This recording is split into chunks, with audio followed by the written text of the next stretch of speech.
Hello 皆さん This is Yuki, your realist simulation view elf, and today I'm going to talk about Romance Anime 2024 Autumn Season, and there are a lot of interesting adaptations for this one, so stay tuned and let's start. The ones I will recommend today are actually 8 shows. I would classify 3 of them as my favorite top, like I would fangirl like mad over them shows, and the others, I would say 2 or 3 of them are kind of on the cute sides, and others, I would classify them as shows that, well, they are not bad, but I will explain why.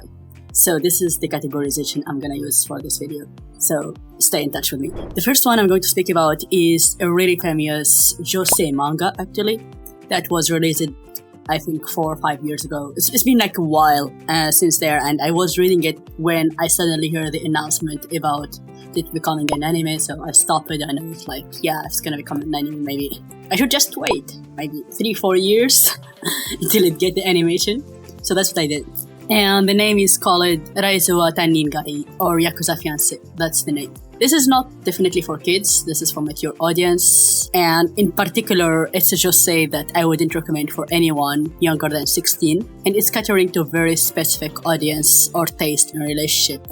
It's either you will love it a lot, or you just hate it.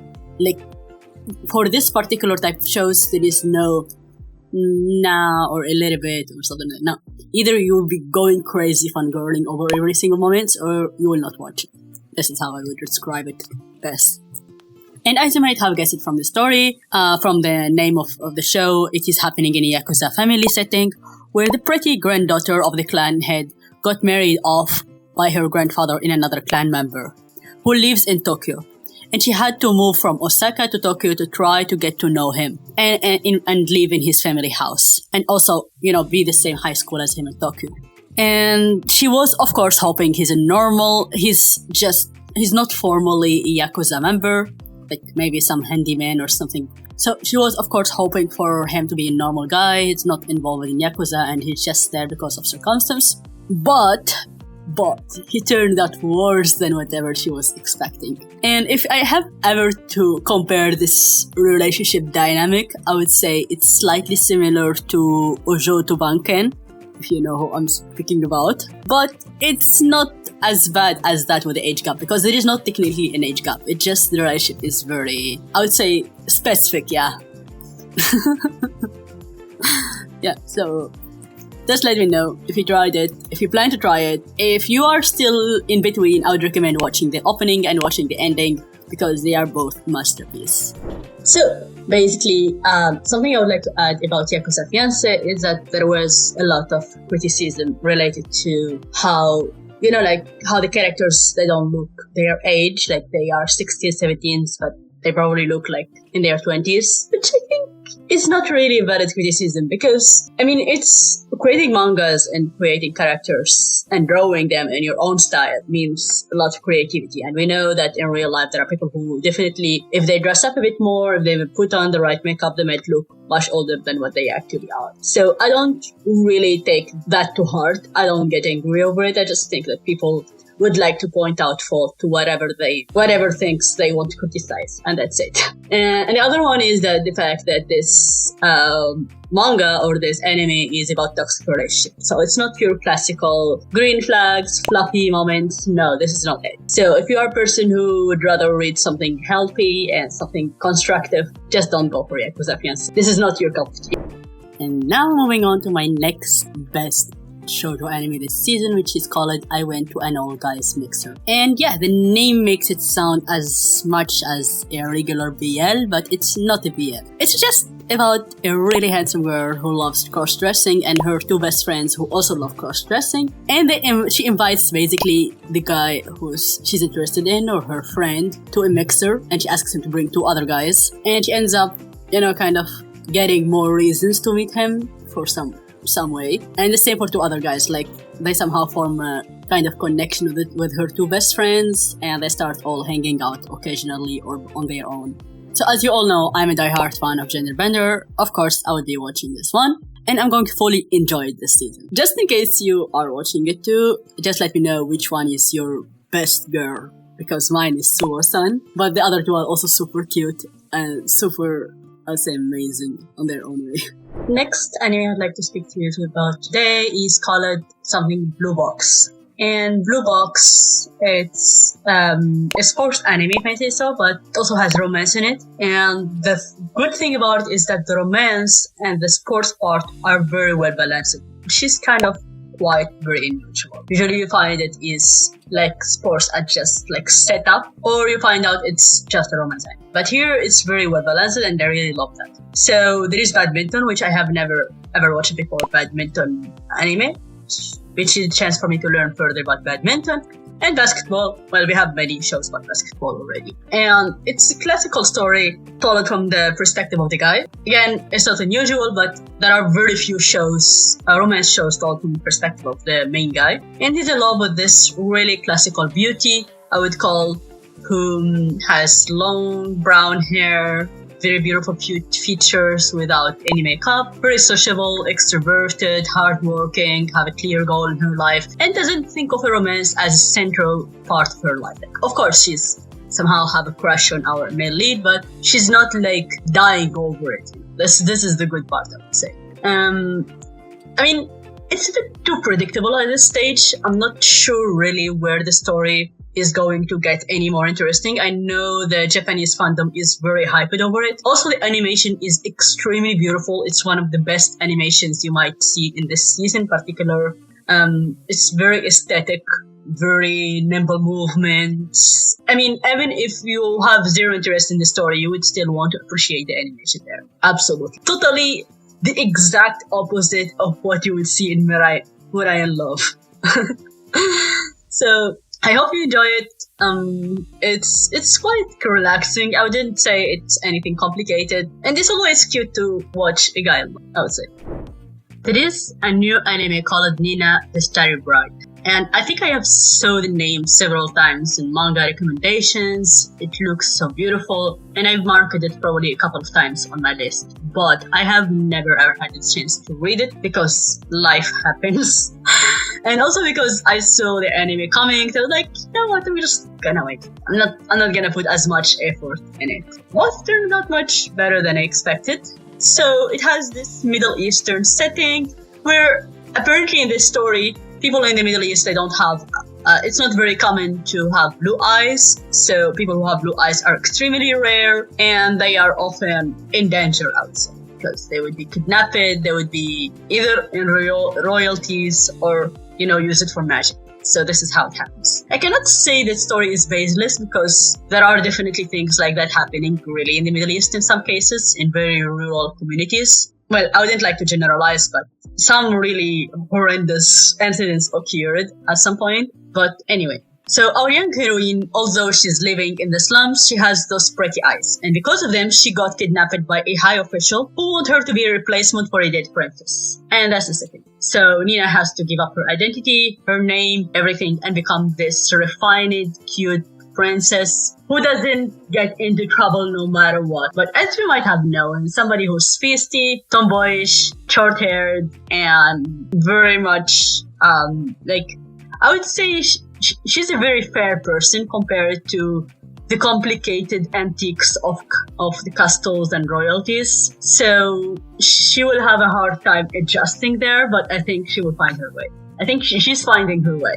Although I'm not sure that trusting one person is the right way. Anyway. I think you should watch Nina the Starry Bride and tell me what you felt about it. I think it's also a family-friendly show. You might try it with your younger brother, whoever. You wouldn't really worry about anything anime-ish weird happening at any point. Okay, so based on my recommendations so far, Nina the Starry Bride and also The Wolver Damsel Conquers Her Enemy, something like this, are for me kind of mid. I mean, they are not bad, but they don't have any kind of deep stories that would get you hooked on it. So unless you are into fantasy, something quiet, something cute, then you wouldn't get into them. And one of the shows that I surprisingly planning to watch, but at the same time I'm not greatly attached to it because I might drop it at any point, is called 365 Days to the Wedding, which is kind of a really funny setup. First of all, these two co-workers in the same company, they decide to do a fake marriage because they don't want to be sent to Canada. Because apparently in their company, if you are single and you don't have absolutely any attachment according to them, if you are single, then you can be sent over to the Canadian branch and stay there for a year or more. And one of these two people was like, I have a cat at home. I cannot leave my cat alone. I don't see why people don't recognize having a cat is literally similar to having family. So I cannot leave the cat alone here or give her away. And the girl was like, I have a life. I have a routine. I'm used to the shops here. I'm not so confident about speaking some perfect English and living in extra cold country. I don't want to go. So she was like, you know what? You are a nice guy, not a bad one. I don't know you so much. You don't know me so much. So let's just get married. Let's just tell everyone we got married yesterday, you know.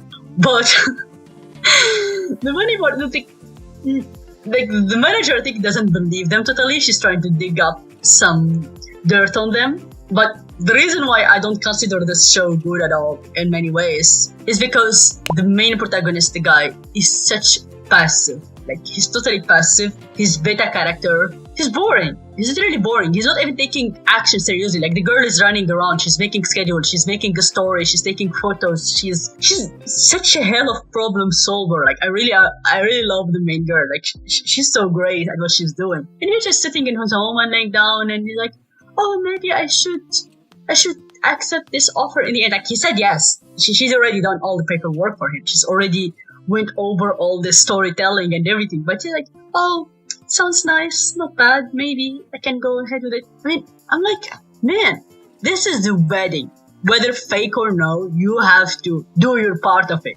One of the new animes that really stood out to me this particular season and that came out fairly early was something called Murai in Love, or Murai no Koi. And it's a story actually about this particular high schooler who has a really long hair, edgy, and kind of a loner a bit, and he's in love with his teacher. This is how the story goes on, like. But the thing is that his teacher is one of those women, like my women, who are into otome games and who don't pay as much attention to 3D guys.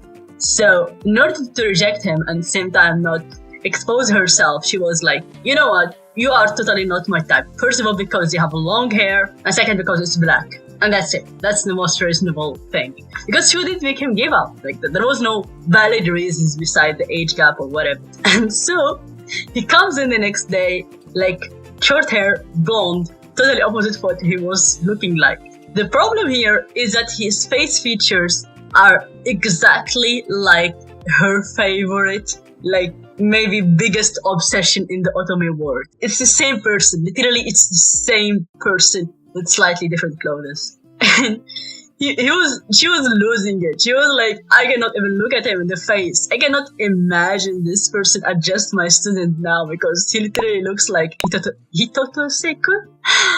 And the problem doesn't stop there, because apparently this character from her game called Hitotose is not just some ninja fantasy whatever kind of character. He's also very unhinged and very extreme, and he has the most weird reaction ever in the history of otome games compared to other allies, love interests. So not only does he end up playing the game in order to understand his rival in love, but also he had to fight with her brother, like he's like a gorilla level, like one of the top champion of fighting in his school before he graduated. And again, he went into all this big emotional dilemma over the fact that he's literally competing against a fictional character that is so weird that the only person on earth that would understand him is him and his teacher.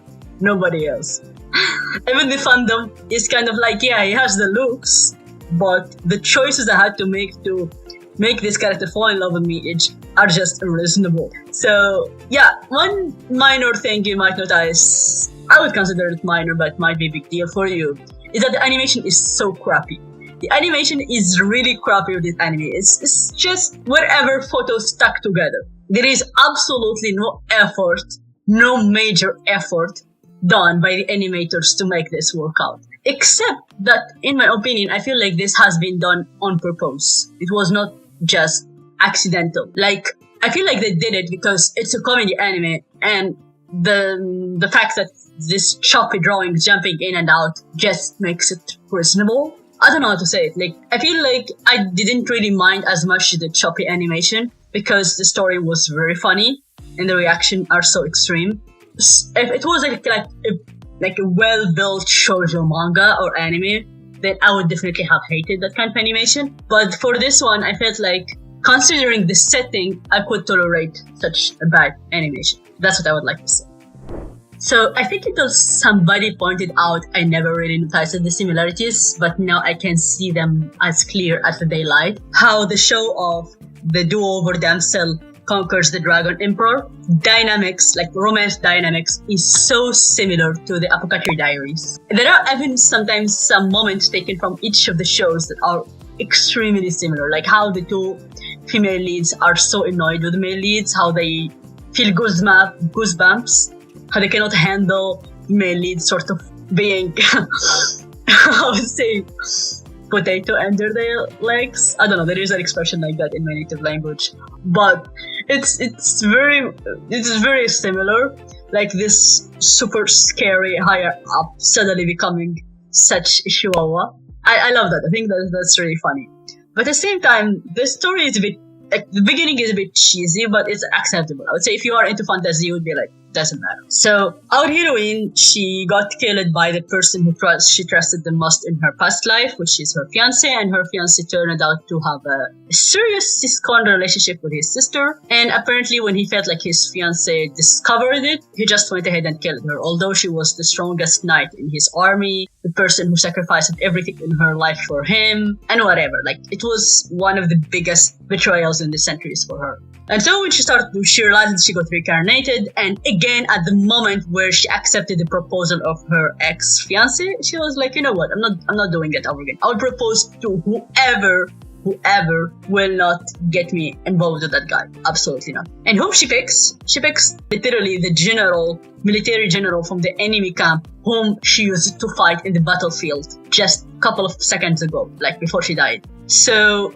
I think it's really interesting because she realized at the same moment, like, although she knew him in the battlefield, she didn't know much about him as a person. And he was very much different, like 5 years ago, from the moment she reincarnated to the moment she met him, like later on when he was like very despair, like he was in deep despair, very dark mood, and he had nobody on his side. So, as you might have guessed, she did it accidentally, but then she told him that she regretted that proposing accidentally, and then she was like, you know what, I'm gonna take responsibility. It's a bit of like back and forth in the first episode. But then I'm really curious, like, because the ex-fiancé whom she rejected, he's not planning to give up no matter what, because her family has some resources that he wants to take control over, and he cannot just do it arbitrarily because he's just the prince. So let's see how it turns out, and I hope you enjoy it. It's mainly comedy, it's a mainly comedy anime with a very huge serious age gap. I remember I laughed hard at the moment when this other girl, like the second lead, she said that he rejected me because I was older than 14-year-old, and the heroine was like, I cannot be proud about that. I cannot be proud that I beat you because I was younger than you. So you have got now a sense of it. Thanks everyone for watching this episode. I hope you enjoyed it, and also let me know if you plan to pick any of these shows and give them a chance. So thank you. Bye bye.